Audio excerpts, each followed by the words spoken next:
Hi, Vincent Hall Photographers. No, I'm not trying to be glamorous. I put on my reflective sunglasses because today's lesson is all about reflection. We're going to be trying different reflective surfaces as well as using the figurative sense of reflection, reflecting memories, reflecting ideas or things or possessions that are valuable to you, or just things you like to think about.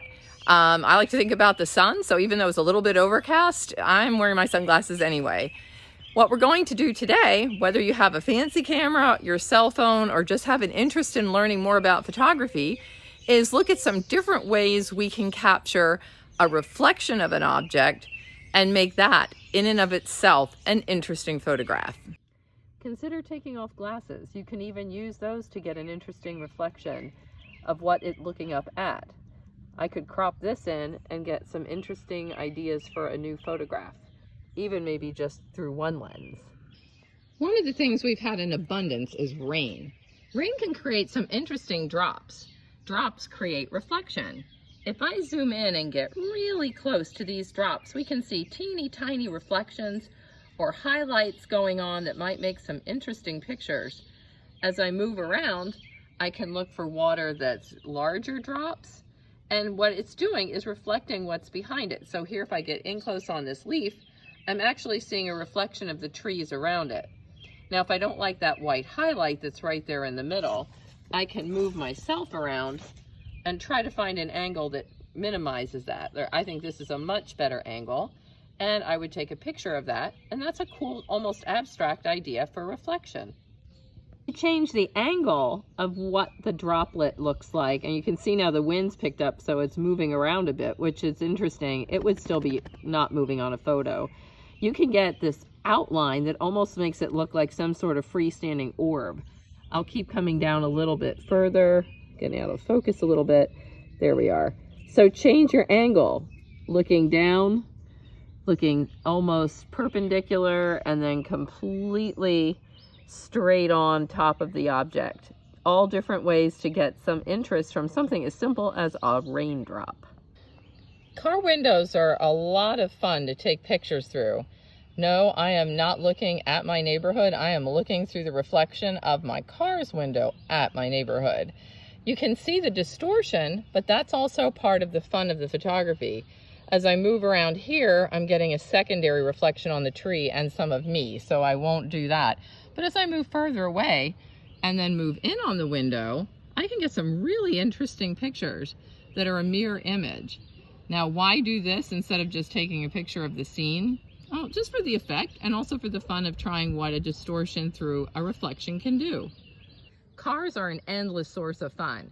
So these are just the brake tail lights, and it's reflecting the sky and some of the neighborhood around it, but it's got this really cool red because the glass is colored red.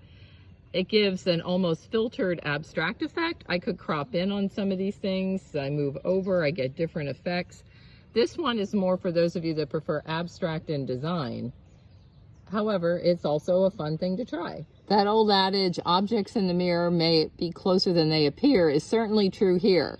And where I wouldn't really want to necessarily have a picture of three of me, it's really fun to try these multiple exposures. It almost becomes an abstraction. You can see the far right version of me, which is a reflection over here of me being in the car window. And there's some dust on that car window, as you can see, but it almost ghosts me. So I have a reflection of a reflection of a reflection. So triple reflection can be fun. You can try it with the different mirrors on your car. I don't recommend using someone else's car lest the alarm go off, but these are really fun ideas. And again, reflection is the key. And to get really abstract, try just shooting from the headlight of your car or any car around there. You get these crazy patterns, but photography that makes people ask, how did you do that? Can't be a bad thing. It engages the viewer, so why not try? One has some collection of glassware. Just getting the reflections through the glass of the glass might work. Even opening the door and just getting some of these beautiful glass highlights. That's all part of the reflection idea. And even if I move down here, I can get some stunning highlights, background, interesting ways of getting shapes within shapes and whatever might be behind it. Glass that's etched or has different tones, flat glass, different angles. Again, this is sort of looking up, but you can get some really fun effects of reflection while still maintaining the integrity of the object. This is a box that has a mirrored bottom. You could try this with a handheld mirror and just laying objects on top of it. I'm getting reflections of the rocks. These are just simple rock collections one of my daughters had. You might try this with jewelry or other things you have around the house. Once I make sure my camera is out of range and hidden behind the top rocks, I could get a very good reflective shot.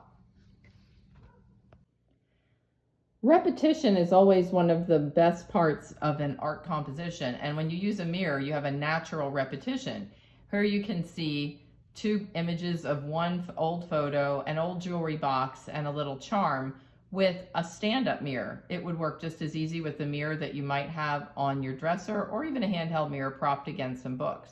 However, I also have a heat grate, part of my leg, a little bit of the door, all kinds of stuff I don't want.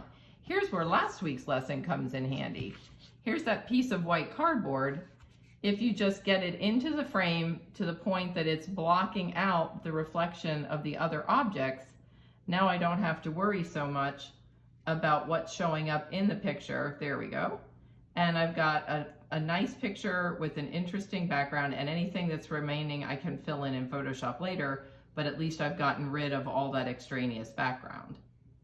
It's kind of a twofer deal. You use last week's lessons with this one to create some fun reflections. I wanted to come back to this a little bit closer just to talk about figurative versus literal terminology in art projects. Of course, we're using literal terminology when we talk about reflection because this is a reflection of an object through a reflective device, the mirror. But it's also a figurative version of reflection, reflecting on past memories of a gift that might have been precious, something that you might deem interesting to you. So think about adding those objects, creating a reflective still life that might combine both figurative and literal meanings of that word. I hope you've enjoyed today's ideas for things you might want to try. Again, it's always fun to experiment. The beauty of this is if you don't like it, you don't have to keep it, but you might come up with a winner when you least expect it. That's the beauty of photography, that anyone can try at any time. I'll see you next week, Vincent Hall photographers, and I hope everyone stays well and healthy. And happy Mother's Day to everyone celebrating coming up next Sunday.